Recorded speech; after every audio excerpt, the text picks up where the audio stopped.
Good morning, good afternoon, good evening, wherever you are in the world. It's Christmas time. Let's round up 2024, shall we? My name is Tommo. His name is Minton. And I'm posting this midnight. So in the UK, Christmas has just started, technically, which means it's like midday in Australia. Americans, you've got a while to wait still. But I want to try and get this out so it can cover Christmas for as many people as possible. Right, because I know it's a big time of the year, right? It's a big family and friends, but not everyone has that, right? And so I know I've always tried to do something on Christmas Day, put it out. I'm recording this on the 24th, and yeah, I just want to put something out so we can have a little roundup of the season, roundup of the Chinwags, go through who got the most bangs, clangs for me and for you guys as well. I've totted up all the numbers and we'll go through it and we'll reflect on this season, because what a season it was, wasn't it, Minton? You don't seem particularly interested today, do you? You just want to kip. I've kind of set up where I've obviously got the t-shirts that I'm selling.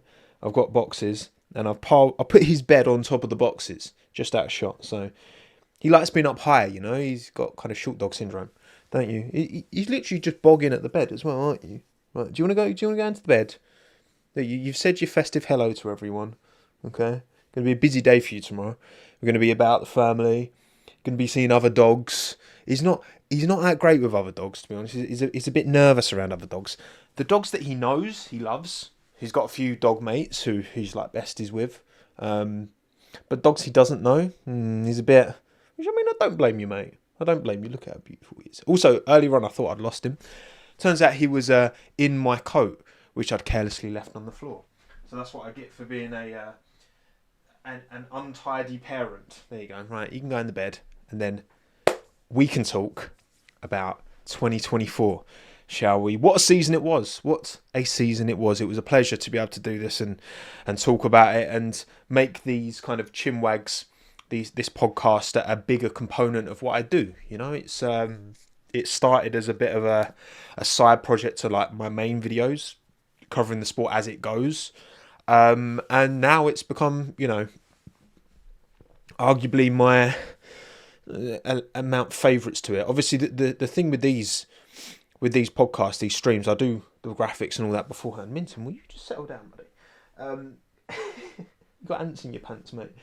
Yeah, there's not obviously much editing with these, but I'm doing the work beforehand on the graphics that you can. Where are you going, Minton, mate? There's nothing for you over there. I don't know where you're trying to go, but you can't go over there. He's determined to break this party up, aren't you? You just want to be on camera, don't you? That's what you really want to happen. Fine. Have it your way, Minton. He's back. Yeah, minimal editing with these because I do all the work beforehand. Obviously, with my main videos, the work is the editing, which takes up way more than half the time on those videos. But yeah, it's been fun. And this is the video, actually. This is the Chinwag to let me know in the comments whether you're on YouTube or on Spotify or Apple Pods or whatever. Wherever you can interact. Let me know what you'd like to see next year.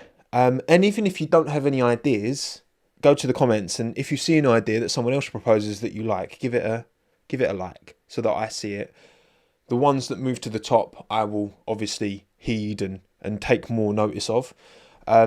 I've got a few ideas in the back of my mind as what I want to do to kind of elevate these podcasts, these streams for next year beyond the obvious, which is just making shorts and trying to grow it more that way. That's something I'm not doing that I should be doing. Are you all right, buddy? Are you just going to be a pest? Is that your solemn goal, to be a pest? Why don't I put your bed on the floor? Because I feel like you're just going to be pesky. Right, Minton, look, your bed's here, mate. Go on. Here you go. You've got my jumper and my hoodie in there that he can get nestled into. He's on one today. He knows it's Christmas time. He knows it's coming. But yes, please let me know. Please, I'd love to know how I can or heed your suggestions. You know, as what I can do to elevate these, make these better ultimately for you lot. Right, a better experience, more interactive. Yeah, I'm all ears because 2024 certainly delivered on track. Great season. 2025 it should be even better. There's no good reason in my mind why it shouldn't be even better than it was this season. But yes, we're going to talk first of all. Well, I mean, remind ourselves of how the driver standings finished. Obviously, Max won it comfortably enough in the end. There's a good video from Peter Brook. Check it out. I'll link it in the description. He did the season as if it was in reverse.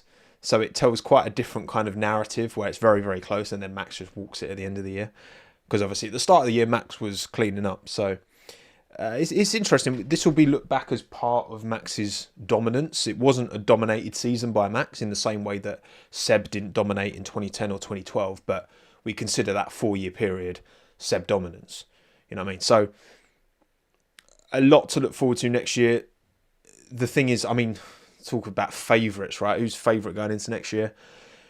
The results that Max was able to achieve, drives like he managed in Brazil, even Singapore where he didn't win, but he clutched up on a weekend where, you know, the writing on paper, it didn't look great, but he managed to clutch it up. I think Max has to be the favourite. You know, right now we don't know where the cars are going to be. The teams don't know where the cars are going to be come February, right? February, March, when the season's starting. Yes, McLaren have ended the season with the best all-round package, but who knows, right? Going into Bahrain, Australia 2025, the season opening next year. I think Max has to be the favourite because he's the best driver. But, I mean, there's, them top 7 can all win the championship. Alonso, if Aston gave him the car, could win the championship. Hulkenberg, if Sauber gave him the car, mate, Hulkenberg was very good this season. I maintain that, okay? And you lot put him 4th in your predictions. You settled down there, mate. If you can just hear him. Probably can't hear him in the background, but he's rustling.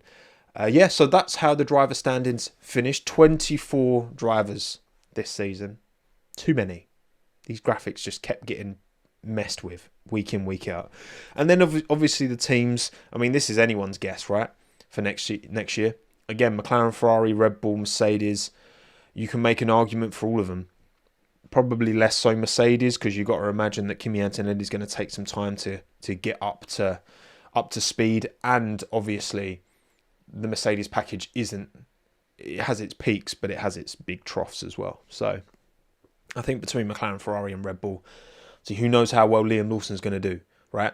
I've said this before, I think Yuki deserved the seat, but I think Lawson, if I had to put money on who would do best of the options available to Red Bull, be that Ricciardo, Lawson, Tsunoda, like realistic options, those 3.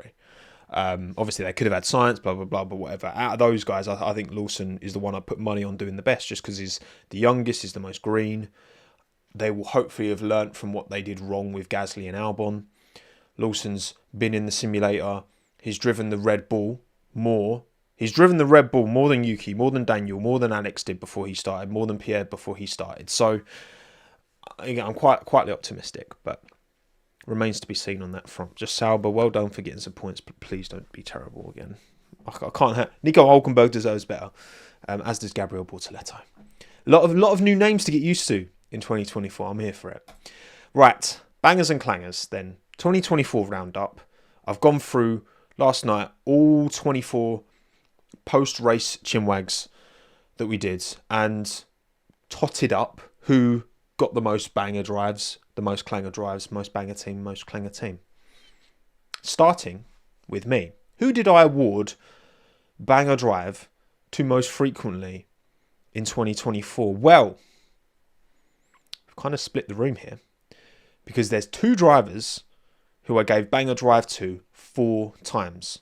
And actually, 1, 2, 3, 4, 5, 6, 7, 8, 9, 10, 11, 12, 13. In 24 races, Grand Prix, main Grand Prix, not including sprints, I gave banger drive to 13 different drivers. So, pretty varied, to be fair. And next year, I'm going to make sure I kind of I'll make some Excel spreadsheet and just keep track of these as I go. But yeah, I mean, I think I've been pretty generous. 13 different drivers getting banger drive out of 24 Grand Prix. But the 2 drivers who got it 4 times were Max and Charles. 4 times apiece. And then two times, we've got 5 drivers got it twice. Yuki Tsunoda, Oscar Piastri, Nico Hulkenberg, George Russell, and Kevin Magnussen. Now, of course, there was many a drive where Max had to, Brazil, for example, obviously Max had to take it. Charles, many a time, Monza, drove fantastically. Although, did I give it to Oscar at Monza? I think I gave it to Charles, but I didn't actually note that down. I should have really, shouldn't I? And for me, I think that's pretty apt. What I do find strange, and I did double check this, I didn't give Lando bang a drive a single time this season. Now, of course, there were moments where you can argue he very much did deserve it. But at the same time, there's always other drivers who have clutch performances, right? So when Lando won in Zandvoort, for example, I gave it to someone else. And I can't actually remember who I gave it to. Who did I give it to, Zandvoort? I would say, also my keyboard's not connected for some reason. Why are you not connected? There we go. Who did I give bang a drive? Right, here we go. TOMMO'S, Race, Chinwag, Zandvoort. I gave it to, drum roll please. Why is it giving me Azerbaijan post? No, it's because I'm, It's got my Dutch Grand Prix predictions here on YouTube. And then 20, interesting that the, that's right, Dutch. The YouTube search didn't realise what I was actually looking for here. And it still doesn't realise what I'm actually looking for here. What? Why is it not showing up? Did I do my Dutch Grand Prix post races? Oh dear, this is all good. I'm determined not to edit this. So we're just gonna have to. Right, post race. Come on. Surely. Bro, why is it not coming up? My predictions for the Dutch Grand Prix are here. This is very bizarre. Right, okay, and we're going to have to go to the playlist. Either way, I think Max and Charles, obviously deserving top two drivers in Formula 1 this year. No question in my mind. We've actually seen the teams and the drivers put out their own top 10 drivers of the season. And actually, mine's pretty much the same as the drivers. Apart from they put Lando ahead of Charles, and then they didn't put Nico as high as me. They put Nico like 8th, I put him 5th. But other than that, it's pretty much identical. Which is, I think that's pretty clutch from me. Here we go, look, right, race report. It is alive, it is here. And I gave it to, who did I give it to? I gave it to Charles. Ouch. Oh, sorry, Lando. I mean, look, I promise that wasn't a conscious thing. I just never gave it to Lando all season. I think when he did have those good drives, again, obviously Zandvoort, I gave it to Charles. Now, when he wiped the floor with everyone in Singapore, I gave it to Max, which I do think, yes, the result was impressive for Lando, but he did almost put it in the wall a few times for no reason. And for Max I think Max had more against him going into that race, right? In terms of the car fitting the track. And so I think Max deserved it. Look, I think for Lando not to get a single one is kind of quite unlucky, really, realistically. But game's the game, okay? Game's the game. And then Yuki, Oscar, Nico, George, and Magnussen getting 2 apiece as well. But what about you? Your bangers and clangers. Who got your banger drive vote the most? Well, there's no joint for you. There is no joint. There's one driver above all else who got more banger drive votes, wins from you lot. And that driver is Charles Leclerc with 5. 5 times Charles Leclerc got it. 4 times you gave it to Lando. And then 3 times you gave it to Max. And 3 times you gave it to Carlos Vamos Sainz as well. So well done, Charles. I mean, look, I think he's had an incredible season. I think this has been his best season in Formula 1 so far. It's been his most complete season. And I'd love to put him as... when it comes to like doing my predictions for next year, which obviously I'm going to probably wait till after testing to lock in my predictions for 2025, because I think we're going to need to see a bit of testing mileage. Oh, I don't know. I'd love to predict Charles to win the championship. I really would, because I think he's definitely good enough. Will Ferrari hold up their end of the stick more than Red Bull? The first time for a long time you've been able to say probably the Ferrari has a better package than the Red Bull, which hasn't been the case for a long time now, not since really the start of 2022. Yeah, we'll see. We'll see. But well done, Charles. Well done, Charles. You got to say he's the winner overall here. And fair play you lot giving Lando his props, where I just, Lando can have a great drive, but it just takes one worldy drive from someone. Again, 13 different drivers I gave Bang a drive to in 2024. Verstappen, Behrman, Sainz, Tsunoda, Ocon, Magnussen, Leclerc, Hulkenberg, Piastri, Hamilton, Russell, Lawson, and Albon. Albon? Not Albon. Never gave it to him once this year. Alonso, should I say. ALO and ALB look kind of similar. Anyway, so your banger, Charles, my banger, Max Charles. Charles Stappen. Max Lax Mashalpen. Anyway, Clanger Drive. Who clanged more than any other, in my opinion, anyway, in 2024? The winner of Clanger Drive, unsurprisingly, is Sergio Perez with 7 out of 24 Grand Prix. He got my Clanger Driver, which, 7 out of 24 isn't as bad as I thought it would be. Lance got it 5 times. So between the two of them, they account for half of all Grand Prix in 2024. 7 times Checo, 5 times Lance, and then twice Nico Hulkenberg, and twice Daniel Ricciardo as well. Daniel Ricciardo, he got a few in early doors, and obviously he didn't even see out the full season. So that's kind of impressive in a way, in a bad way, from Daniel Ricciardo. So my Clanger Drive winner is Checo Perez. Your Clanger Drive winner is Checo Perez with 9. You gave it to him 9 times in 2024. Ricciardo 3 times, 1 more than I did. And then twice Lando Norris, Lance Stroll, and Lewis Hamilton. You only gave Lance Clanger twice. Obviously the ones that immediately come to mind are Brazil and China, where he rear-ended Daniel and beached it in the gravel in Brazil. But, game's the game. Way it goes sometimes. Either way, Sergio Perez is our winner or loser for biggest clanger. Our clanger and our banger. Banger team next. It's kind of interesting this. Now, this for me, I've given it 1, 2, 3, 4, 5, 6, 7, 8. 8 of the 10 teams have got the banger drive at least once for me. But the team that's won it the most of them all is Ferrari. With 6 times I've given Ferrari banger team. And then 3 times Haas, Red Bull, McLaren, Williams and Mercedes. 6 times Ferrari. Wow. Clutch. What does that tell us? What does that tell us? Because the banger team, Clanger team votes, typically we don't really take into account the car performance as such. It's more, what have the team done to maximise their opportunities? So, say for example, Sauber getting the points, you give them a banger, which is what I did. Now, obviously, you could, hold the fact that they've developed a bad car against them, but typically we don't really look at that.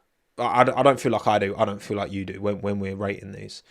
We're looking at how with the team, the race team, with the pit stops and the strategy, how are they maximising the tool that they've been given by the team back in Hinwil or Woking or Maranello or wherever, right?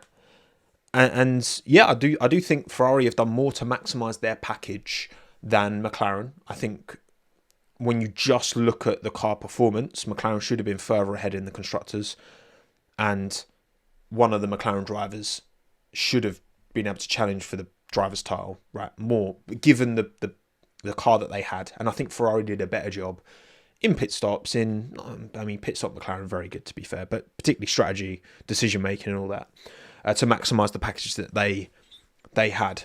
But also, again, yeah, you have to give credit to McLaren for also developing the best car. It wasn't like they were just given the best car. That it's McLaren who made that car.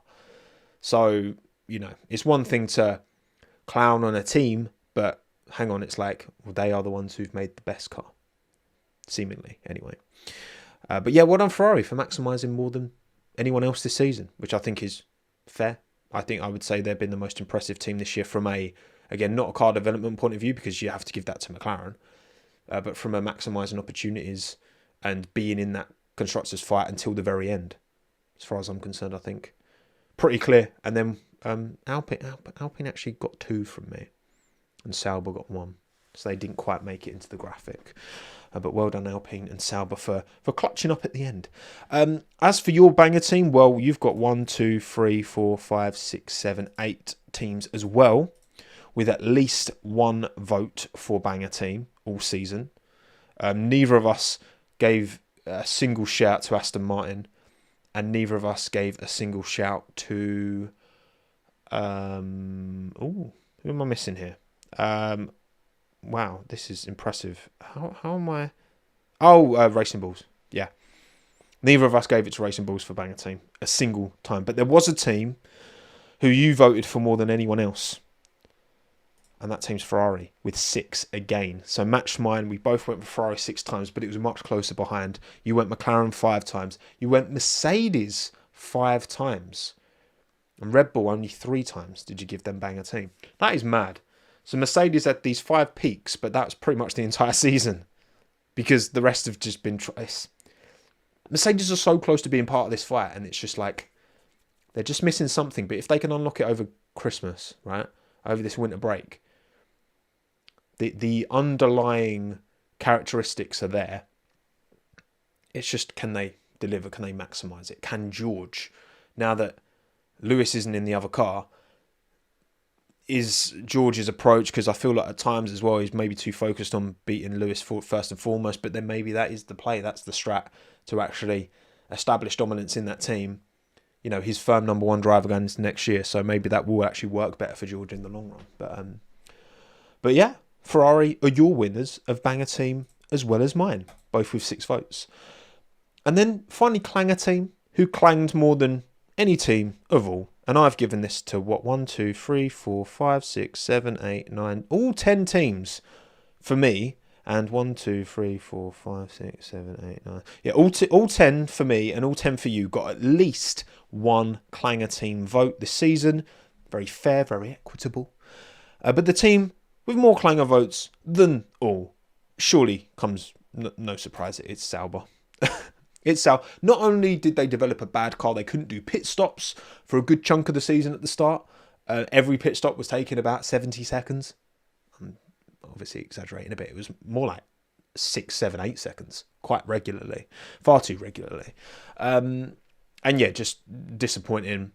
Haven't done enough this season with their car development, but also, yeah, just the race team has struggled and not looked particularly impressive. 4 times I've given it to Alpine, obviously very bad at the start of the season. 3 times to Racing Bulls, not so good towards the end of the season. And then twice I've given it to Mercedes, Williams and Red Bull. And then your Clanger team is also Sauber, but only with 5 votes, much closer for you lot. Williams and Racing Bulls, you gave it to them 4 times apiece. So they could have easily won this. And 3 times you've given it to McLaren. Opportunities missed, right? You do have to... What was the race? I think it was... Was it Monza, wasn't it? I'm pretty sure it was Monza. You lot gave McLaren banger team and Clanger team. Because, they achieved great points and, both on the front row and all that. But obviously Charles came through to win and they kind of messed it up of their own accord, really. And that's McLaren in 2024. A learning process. The question is, will they actually learn and will they actually improve moving forward, or will they continue to make the same mistakes in the future? That's the question, right? That's the question.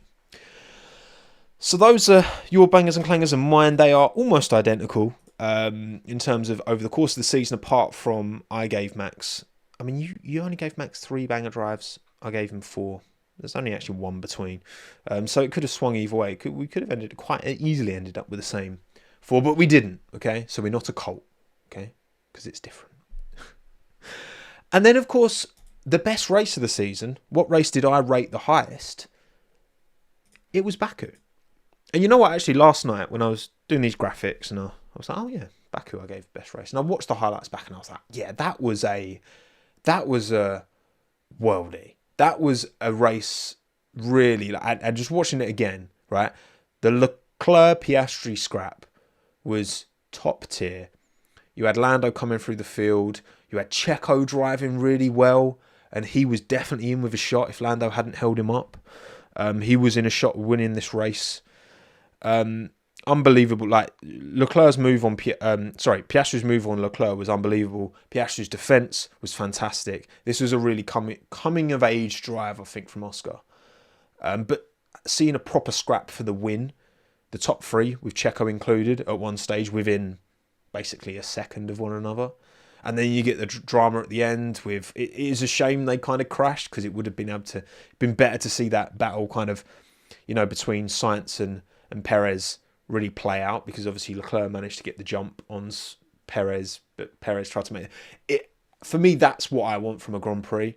Like, it was really good quality racing. And the thing is, at a street track like Baku, you can't just push people off because there's no gravel, there's just walls. So naturally, I think the drivers give more racing room and respect to one another than you get at a lot of Grand Prix where, if you're not ahead at the apex, I'm just going to force you into another dimension. You find me another racing series that endorses that kind of driving other than F1. It does annoy me, and I hope that isn't the case for the future, because I don't think that's what good racing should be. I don't think we should be pushing people into the gravel. Which George's quote was like, pushing people into the gravel, it's like drama, it's like entertainment. I'm like, what are you talking about, George? That's not racing. Like, go and watch any other form of top-end motorsport. That's not how people go racing, and that's not what I want to see from Grand Prix. And I don't care what driver it is, right? This was an example of what I want to see from good, hard, fair racing, and it was simply lovely, and I fully endorse it. Obviously, best performance of the year, Max Verstappen in Brazil, no question. But also that race was kind of annoying because it was so stop-start, and I feel like we really didn't get... It was an incredible individual performance from Max, but this was a better race. No doubt in my mind at all. Baku always gives or takes, doesn't it? It never seems to go down the middle. It's always either an absolute banger or an absolute clanger. Unfortunately, this time around, it was a banger. So well done, Baku. Well done, Baku. Team by team, little review. Obviously, we've got Doohan in the car instead of Ocon next year. Very interested to see how Jack does. Kept it clean in Abu Dhabi. We didn't really get to see a lot of peaks of performance. He was having a bit of a scrap with Stroll, which is always stressful somewhat. But I'm hopeful for Jack next year. Home Grand Prix on debut as well. Well, not debut, secondary debut. It was a smart choice from Alpine, I think, to put him in the car. As much as it was harsh on Ocon, Alpine have got to look after themselves, right? And giving Jack that first weekend just to blow the dust off and get things going, right? I think it's going to help Jack in the long term. I really hope he does well. He seems like a really, really good kid. And Pierre Gasly, just more of the same. I mean, they've ended the season in a very strong place, arguably as the fifth quickest car, is how they've ended this season. And David Sanchez has worked his magic. Maybe they can bring another upgrade ahead of next season, and all of a sudden, I mean, it'll be their final year running with their own engine. It would be great. I'd love to see in their final year as an engine provider to themselves in Formula One. I'd love to see a good result, a good podium. Obviously, we got the double podium in Brazil, right? But in that final year as well, and a good competitive podium where they've actually merited it more than, of course, things were tricky and they maximised the opportunity in Brazil. But yeah, I'd love to see Viri get that one last final hurrah, goodbye, farewell to Formula One. I think they're in a really good place moving forward, which is not something I would have said even 6 months ago. So fair play to Ollie Oakes, fair play to Flavio, fair play to David Sanchez and getting this team seemingly back on the straight and narrow. It still feels like that Alpine identity is slowly kind of fading away. and a sale. The thing is as well, right? When we talk about Alpine being for sale, it doesn't even necessarily need to be this big, like, this big deal that's like, they've bought the team, blah, blah, blah. Like, they are just gradually hemorrhaging shares, Renault. They're just gradually getting rid of them, all to these different groups of celebrities who are jumping in and getting involved. They could just gradually keep doing that and just keep breaking up the pie, and eventually they'll get to a point where they don't have a majority of shares. So, I feel like Renault's. I don't want manufacturers in the sport if they're not going to be serious, and Renault haven't been serious for far too long. And I think another manufacturer deserves a chance, or another business, another industry deserves a chance to take this team on and actually try and maximise the potential that this team has always had. It's always been a team with potential, but potential is a dangerous word. But well done, Alpine, for now anyway. Aston Martin, whew. Yeah, I mean, obviously they've got Enrico Cardile starting. It's just been messy, isn't it? It's been messy. It's been disappointing. The shares are down. Have I still got my share? I'm pretty sure I've still got my shares. Let me just quickly check in Aston Martin. Fortunately, I didn't put a lot in. I didn't put relatively a lot of money in, right? But I'm still like 90% down. What am I actually down? Let's have a look. Yeah.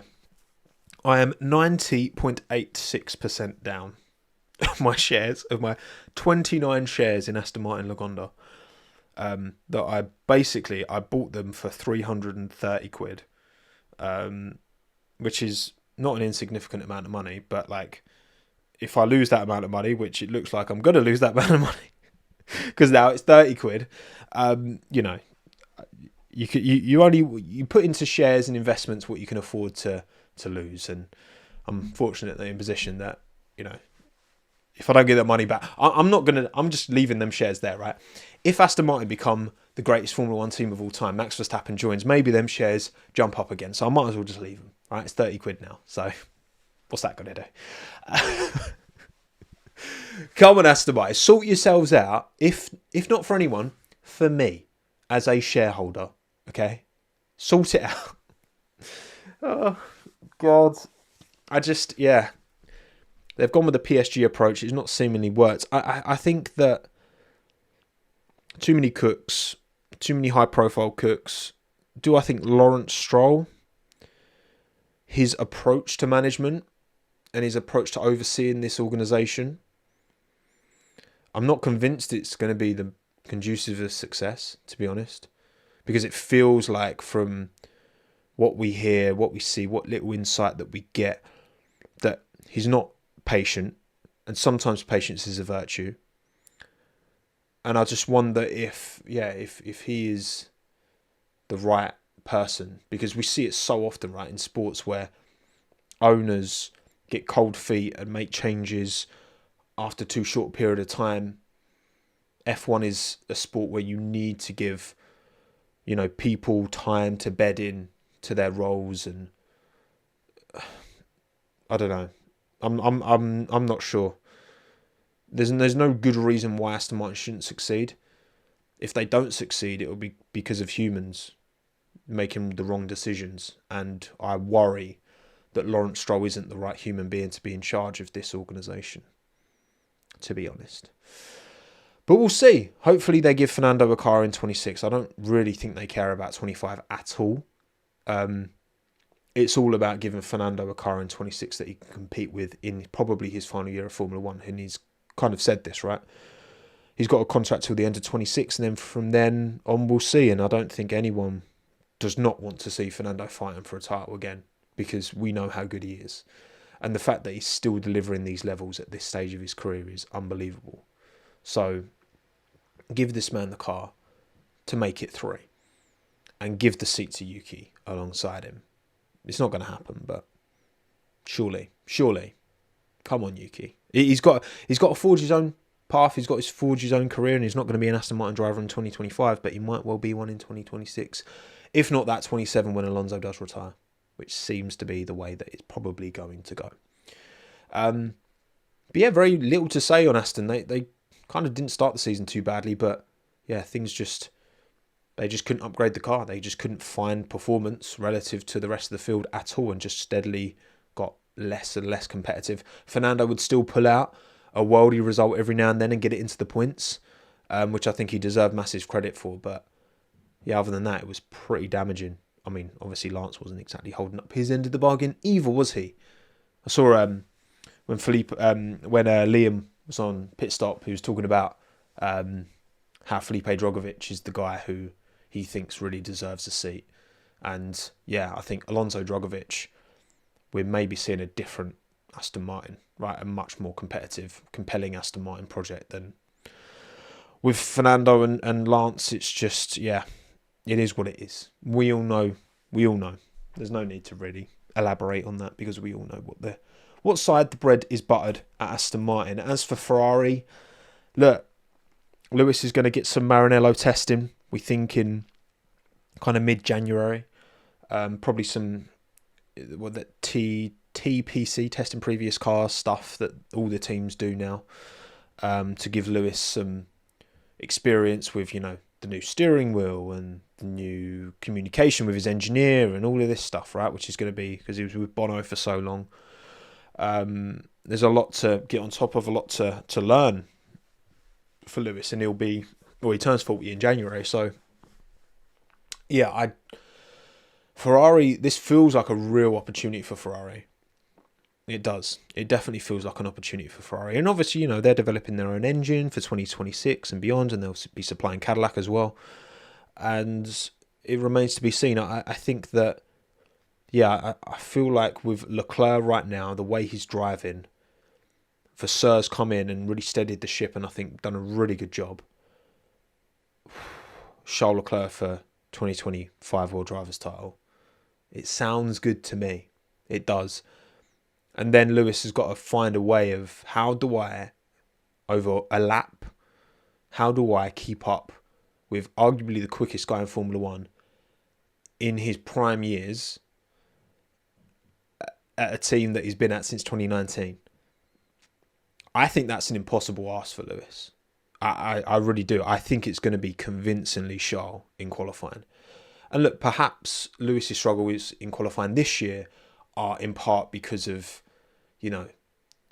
Mercedes preference in George, not sabotaging Lewis, very different things. Preference in George, which I think they would have done, and I think they should have done, and I think it would be naive for them not to do that. But also, yeah, Lewis kind of getting in his own head a bit. We know where he wears his heart on his sleeve, and also he knows his future isn't at Mercedes, so if it's not working for him at Mercedes, it's going to be hard for him to really dig deep and be like, right, we need to find the answers to these questions, because it's like, well, I'm going Ferrari next year. I feel like it's all of these, a combination of factors. But now going into Ferrari, he knows this is his last shot in F1. This is his last contract in F1. And can he make it 8? I mean, a hell of a story. That would be unbelievable, right? I mean, if Lewis was to get an 8th at Ferrari, damn, that would be crazy. That would be so good. But do I think that's going to happen?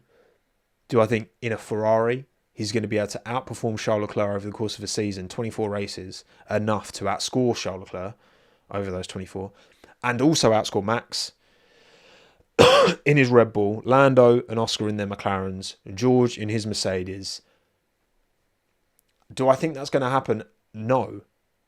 But would that be sick? Yes, it would. So I'm excited. I'm excited. I'm buzzing to see Lewis in the Scuderia Red. That'd be a proper vibe. But time will tell to see if it actually pays off for him. I hope so. Haas, I mean, they ended the season pretty well, didn't they? I mean, to be fair, like even at the start of the year, they demonstrated they got on top of their, tyre management problems that they suffered with chronically in 2023. And yeah, I think, obviously in hindsight, the car performance was always there. It's just they needed to just work out how to sort out that one little problem.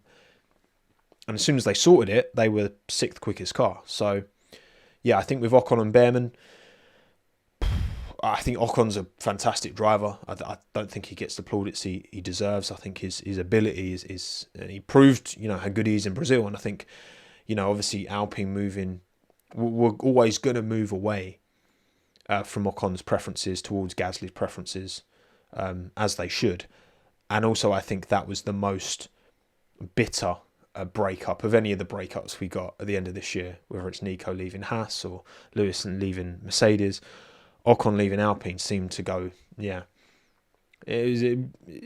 optics weren't great, right? Not giving him the proper team photo at the end of the year and all this kind of stuff. It was just a bit messy. But I think, Briatore came in and Ollie Oates came in, and these guys aren't really loyal to Ocon. Weren't there when Ocon was, winning in Hungary in 21 and, delivering all these top performances over most of his time at Renault. They're loyal to the project and they're loyal to Luca Di Maio. So it's a shame it ended that way, but I think that has to get a fantastic driver in Esteban. And look, the way that Behrman stats up against Hülkenberg, in terms of one-lap pace, incredibly impressive. He's still super young as well. I think Ollie's got a lot of room to grow and develop. And I think Ferrari are going to be looking at Ollie, seeing like, right, well, say we get a couple of years out of Lewis. We get 25 out of Lewis. We get 26 out of Lewis. Maybe Lewis and Fernando both retire at the end of 2026. I could absolutely see that. Because you're giving them both 1 year of the new regs, and then that's going to give them an idea. Oh, okay. Are Ferrari and Aston Martin respectively going to be able to give us, Lewis and Fernando, the cars to fight for a championship? If not, then there's no point hanging around any longer. And then come 27, maybe that's when Ollie could take the step up to Ferrari alongside Charles.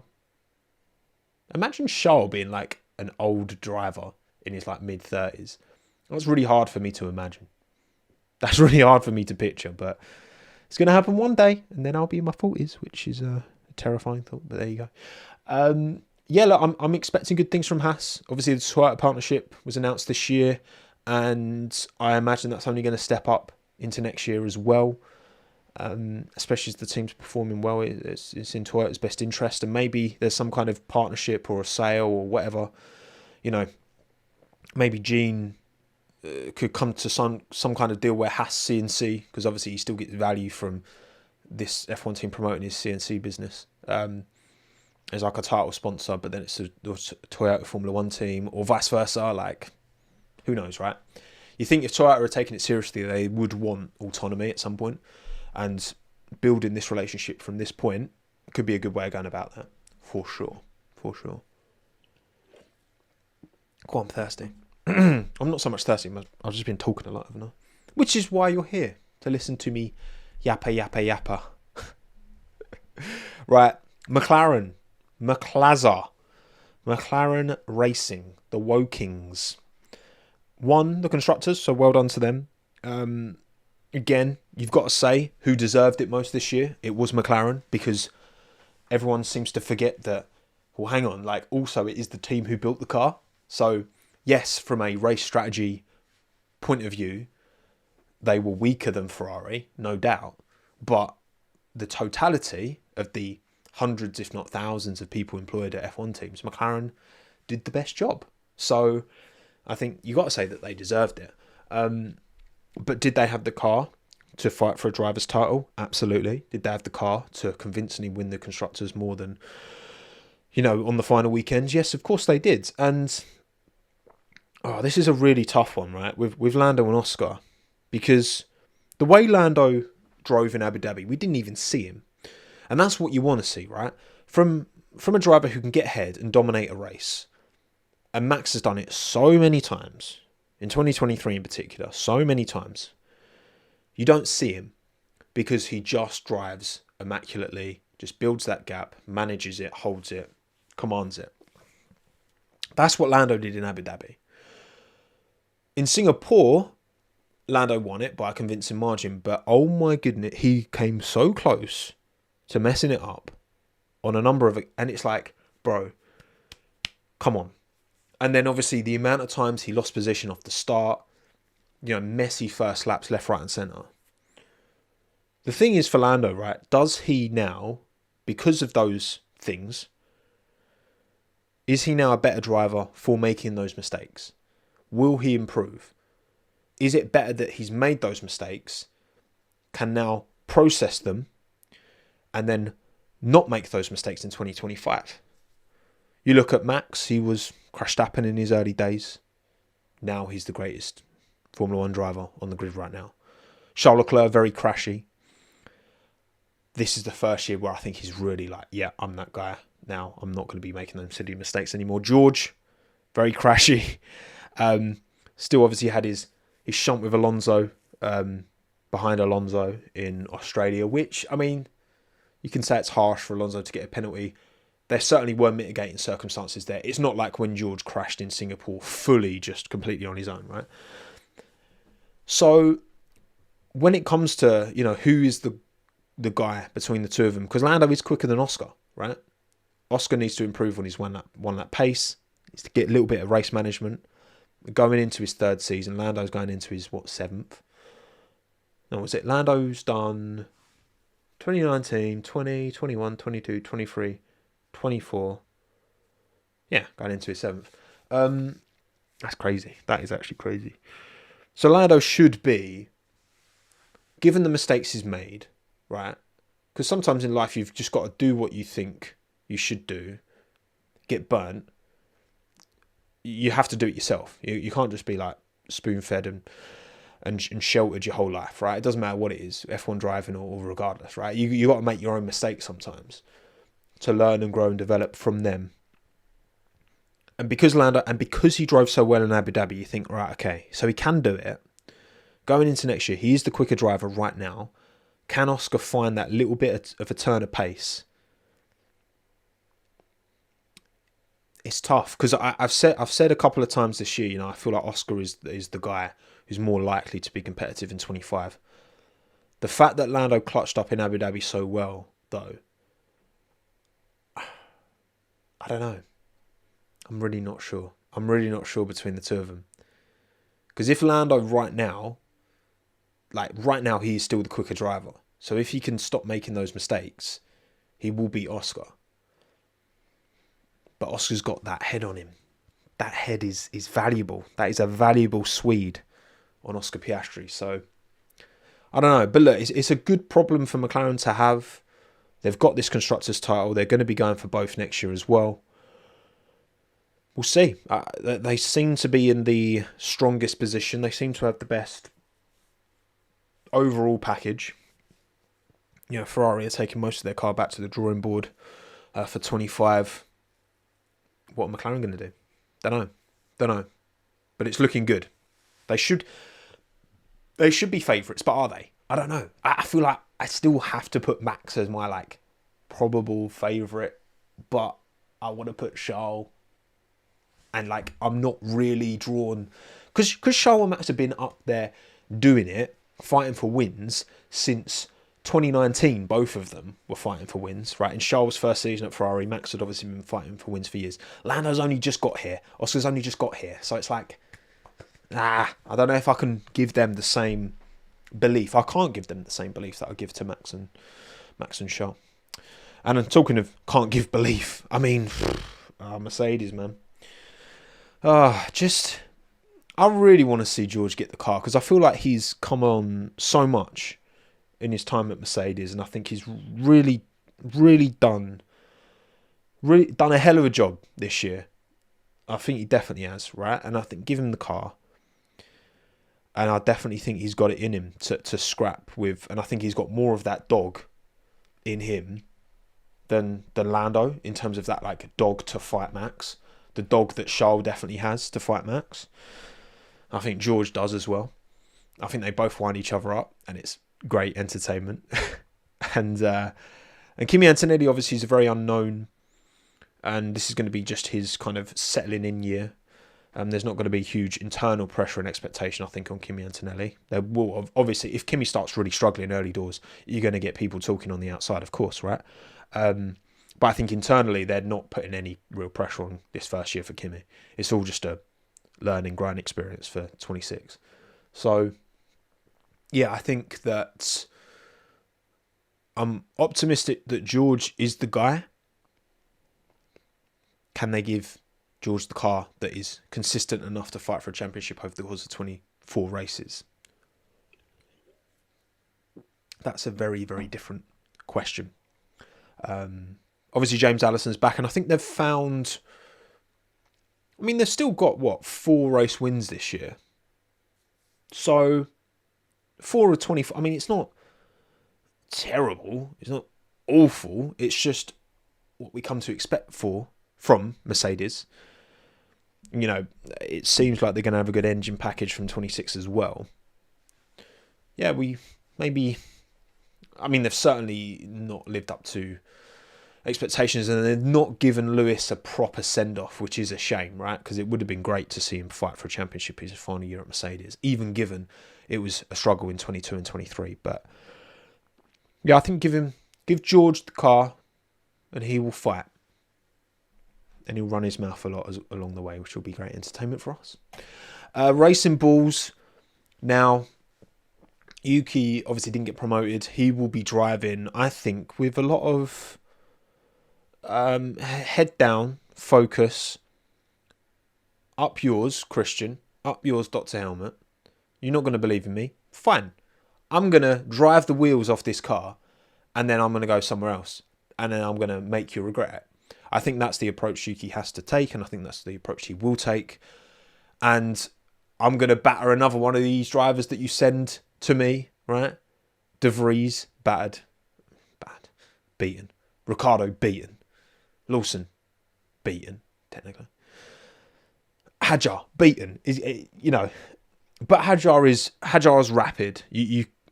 Hadjar's going to be, I think, reminiscent of a 2021 Yuki, quick but crashy. He's a rough diamond, like I've described Yuki for so many years now. But I don't think Yuki's really that rough diamond anymore. I think he's a pretty shiny one. That's all he can do. That's all Yuki can do. He has to take his own career into his own hands, and Red Bull aren't gonna facilitate Yuki long term. And Honda. Can he rely on Honda getting him a seat at Aston Martin? Maybe. Maybe not. We'll see. He definitely deserves to be on the grid. No doubt, no question on my mind whatsoever. But time will tell. I think Yuki will always find himself a space because he is that good. He's a phenomenal racing driver, no doubt. And Isaac Hadjar, to be second, almost win, arguably the most competitive Formula 2 season of all time. Given the pedigree of drivers we had in this year, with the new cars as well. A big change for everyone. I think Hadjar deserves a lot of credit. I think he merits the opportunity, for sure. Am I confident in Hadjar? I'm not. But we'll see, won't we? We will see. He's not thrived in the FP1 sessions we've seen of him. But he's thrived when it matters more often than not in F2. Just didn't really thrive in Abu Dhabi where he stalled on the line. But it happens. It can happen to the best of them. So I am, quietly optimistic about... Optimistic. I'm not quietly... I'm somewhat pessimistic about Hadjar, but I'm very optimistic about Yuki Tsunoda having a fantastic 2025. To show Red Bull Racing, you picked the wrong guy, okay? Because that's how Yuki's going to feel. He said it, it'd be weird if Liam got the seat over him, and that's exactly what did happen, Yuki. And I know a lot of people aren't happy about it. Like I've said my piece about this. I think Yuki deserved it more, obviously, but deserving something is often not what happens in Formula 1. You often don't get what you deserve. And at the end of the day, I do think Liam probably will get more out of this Red Bull than Yuki would have. Probably. Just because he's had more experience driving this Red Bull car. Yuki's first time ever in a Red Bull car was the post-season test. Whereas Lawson's done a bunch of FP1s in a Red Bull. He's done loads of simulator in a Red Bull. He's done testing previous cars in a Red Bull. So if they're going to give it to Liam, they must see something in all that data where he's actually driven a Red Bull car. And then also looked at Yuki's data in the post-season test and been like, hang on. If they're like exactly the same, well, Liam's only done 11 Grand Prix and he's younger than Yuki. So there's more theoretical room to grow. Whatever they did with Gasly and Albon and Perez did not work. It's not about... Look, I know people are, Max just doesn't want a driver that's competitive with him.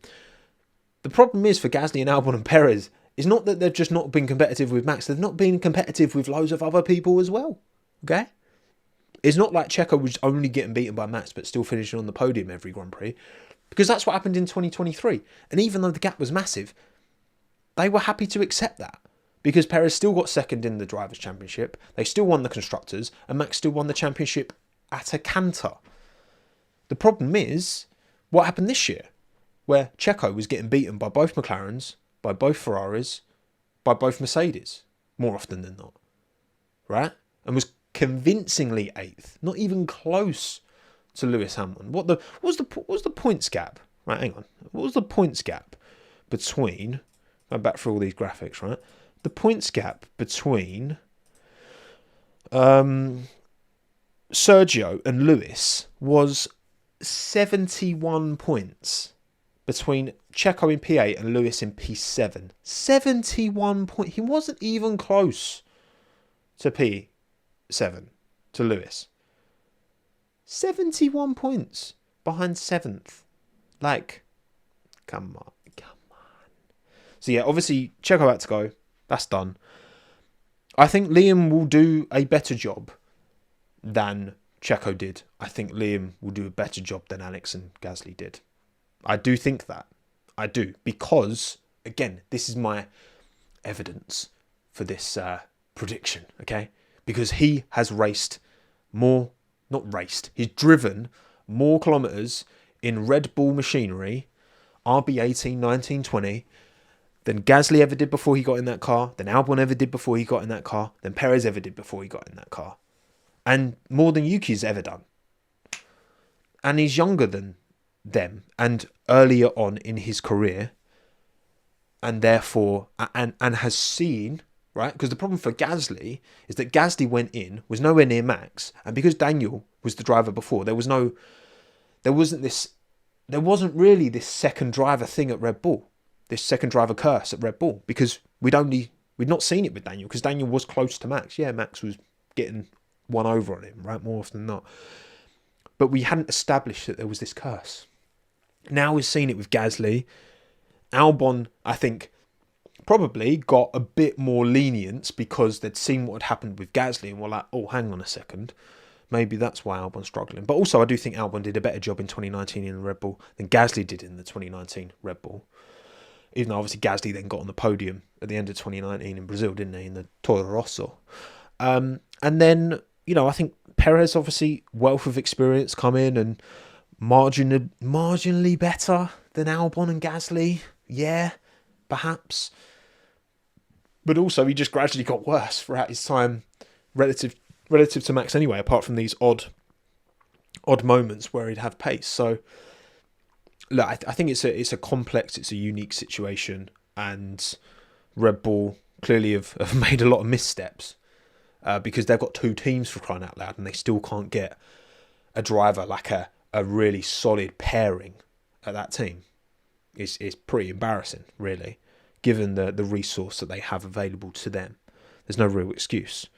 Yet, McLaren can get a Norris-Piastri partnership. Ferrari can get a Leclerc-Sainz partnership. Unbelievable, right?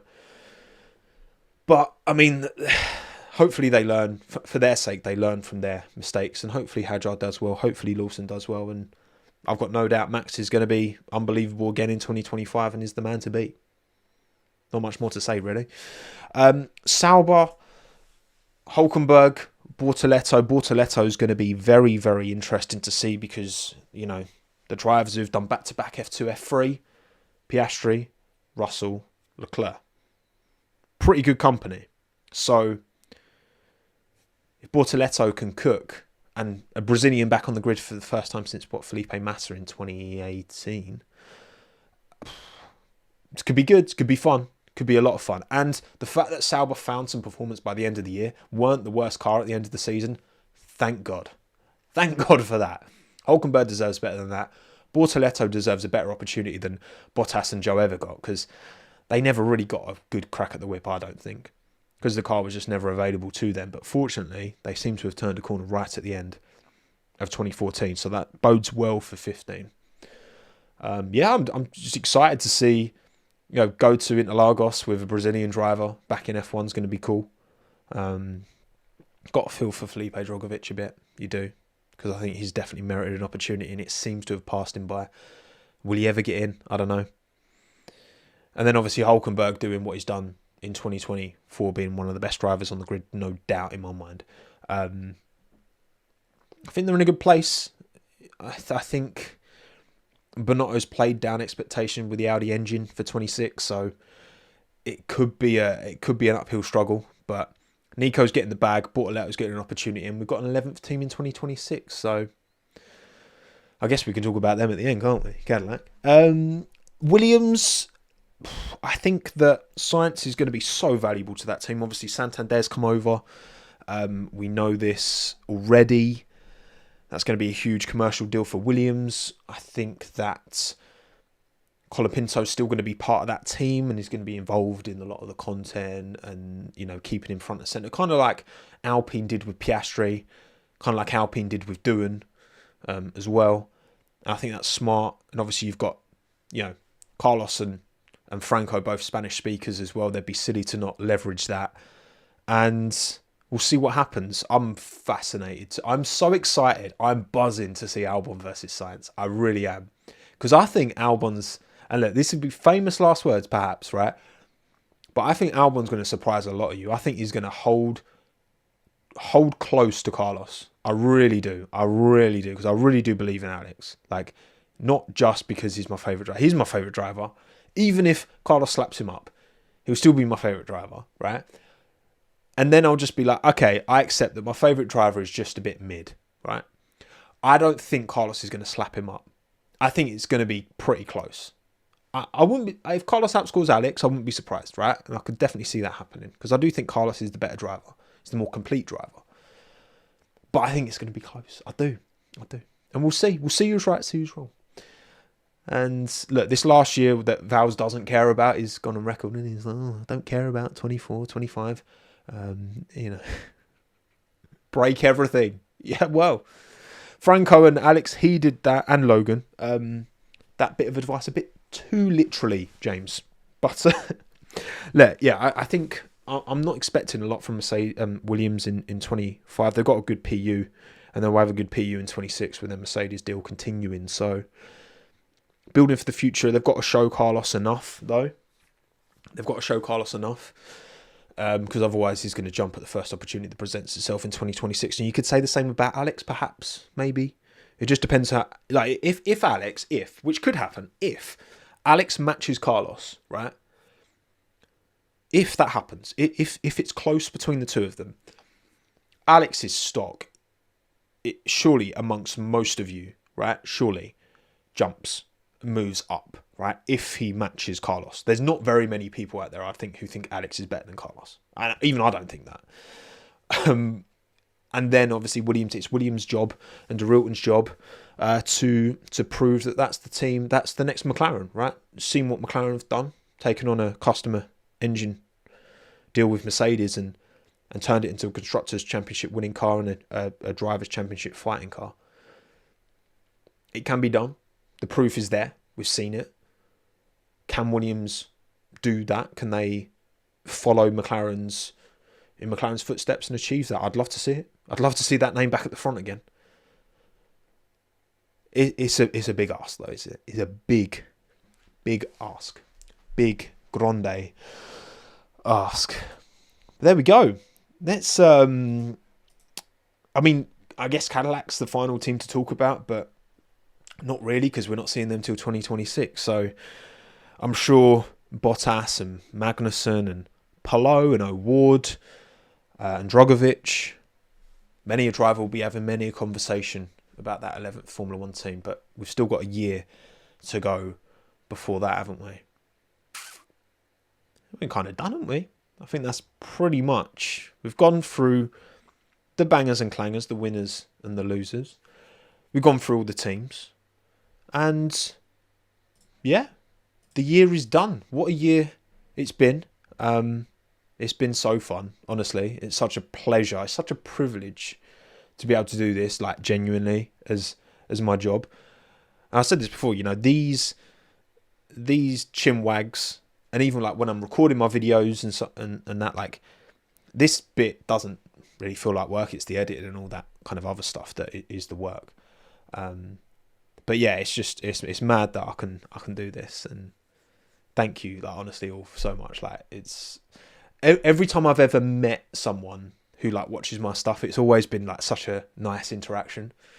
Like when I was when me and Hannah were in Brussels last week, and I'm so sorry, man, I've forgotten your name, and I do this all the time.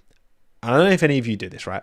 You know when you go somewhere that you're gonna like meet new people, right? You go to like some social event, and I'm always, whenever I meet someone, right? First thing I'm like, what's your name? Because you know my name, so I'm like, what's your name? So we can. And whenever I ask that question, it's like my ears open, and then the name goes in and comes straight back out. It's like I've specifically asked for the name, but I'm so like, ugh. And when I bumped into, bumped into you. Who was it? We were walking down Brussels, and then you had your earphones in, and you're like, oh my God, I know, it's really funny. It was very nice. We had a chat for a good like 10-15 minutes. And it was like when I asked you, and it just, the name just went through and out again. And I was so focused on like trying to have a conversation and, you know. But what I mean, anytime I've ever interacted with anyone who watches my stuff, it's always been like a pleasure. And yeah, I'd love to do more live shows down the line as well. Not done any this year. Obviously, I've done the live shows with Aldas in the past. Broke even on the first show, lost a lot of money on the second show. Much more money than I put into Aston Martin. I'll tell you that for free.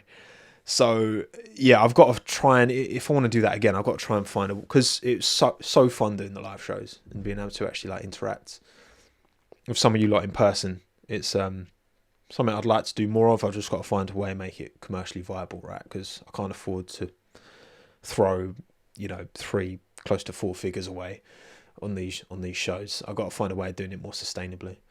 But yeah, it's been a pleasure. It's been fun, and particularly to anyone out there who maybe is alone on Christmas Day, or you're not able to see anyone, because I know obviously I'm fortunate. I've got family I'm going to be visiting tomorrow or today as you're listening to this, to get about. But I know that's not the case for everyone. So yeah, check in on people. Be good. This is the time of year to, because to be like, I've not been great with.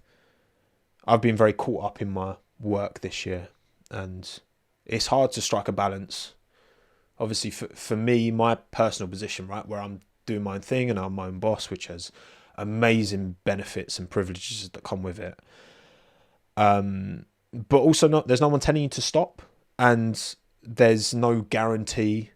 I mean, that's why, you know, I value having, you know, my sponsorship with Squarespace so much, for example. Like, that I know is a bit of like a meme.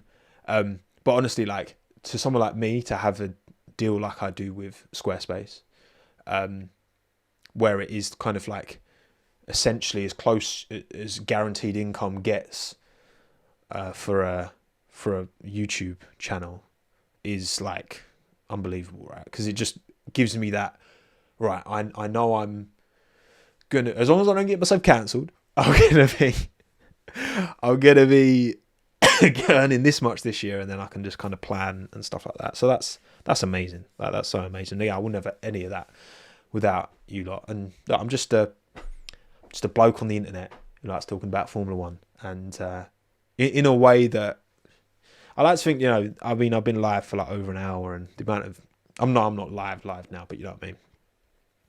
Like, people say, oh, you know, do you?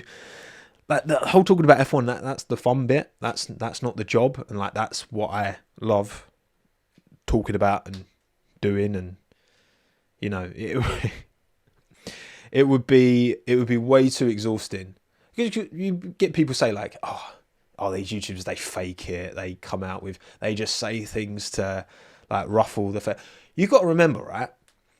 It doesn't matter what opinion. It is impossible to have a sporting opinion, that to talk about a season of F1 and have your opinions and not upset someone, right? Like, again, in my driver rankings, when I put Alonso 9th, which I actually thought was very fair. and I had a bunch of Spaniards having a go at me because I put him too low. I mean, you put him 12. They weren't happy with you. But then I had a bunch of Lewis fans having a go at me because I put Lewis behind Fernando. I was like, you just can't please everyone. And that's fine. That's just something you have to accept doing this. And it's, but it's all good fun. Like, yeah, I love it. I'm very lucky. And whatever happens going forward, like this channel and preserving this, what I have. Because what's nice as well is like my videos, my standalone videos are fun little projects to work on. And some do better than others and whatever. And they are kind of the backbone of the channel.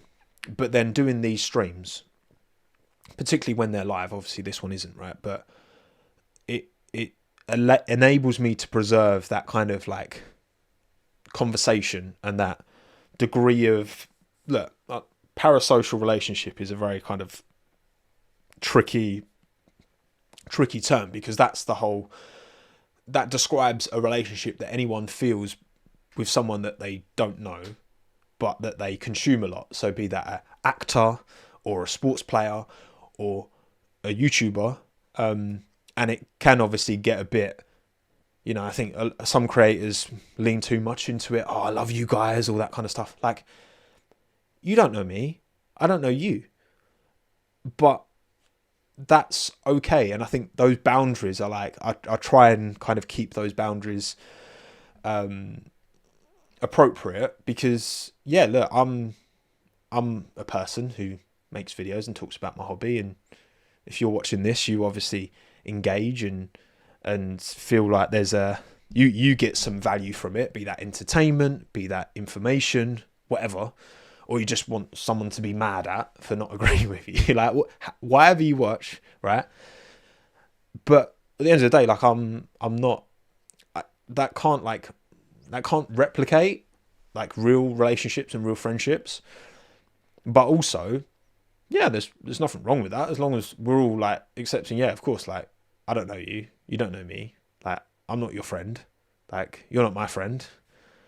Obviously, that goes without saying. But I think some creators, yeah, maybe like, I don't know, like lean too much into that, and it's like it gets a bit murky.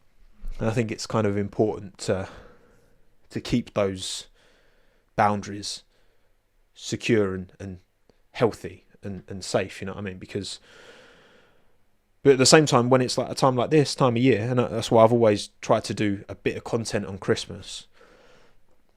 Yeah, because I think some people out there, you know, you might not be doing something on Christmas Day, and it might be quite a sad time of year for you. In the same way, you know, some people find Valentine's Day a sad day because they don't have someone, for example, to be with. So I think it's, I think there's a service that it gives and some good that it does. Look, I'm just talking about racing at the end of the day. It's never that deep. It's never that deep. And what I do isn't that important. But also, you know, it's just nice to, it's nice to know that it can be of value to some people out there.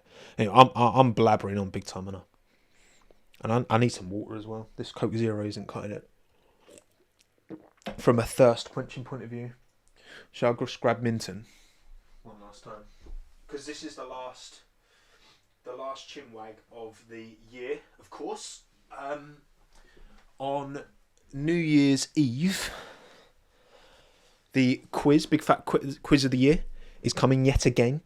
We've got 6 pairs this time instead of 4 pairs participating. But obviously, the quiz primarily is built for you lot at home to watch and to engage with. So I'll make sure you know the rules. It's basically exactly the same rules as last year. But yeah, so I actually haven't even started the edit on that. So that's something I'm going to have to do after Christmas and get my head down and pull a few late ones to get that done. But it'll be worth it, because that's always really good fun to end the year. And then, yeah, these Chinwags, probably there'll be a bit of a break of Chinwags over a lot of Jan.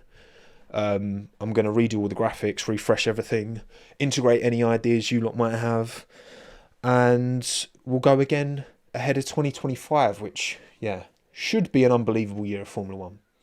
So I can't wait. Thank you all for watching. Really appreciate you all taking the time again. And thank you for enabling me to do this, which is the dream job. It truly is. But yeah, thank you all from Minton, from me, from Hannah, from everyone. And look after each other. Have a great Christmas. Have a happy New Year. Speak to your friends. You're not alone.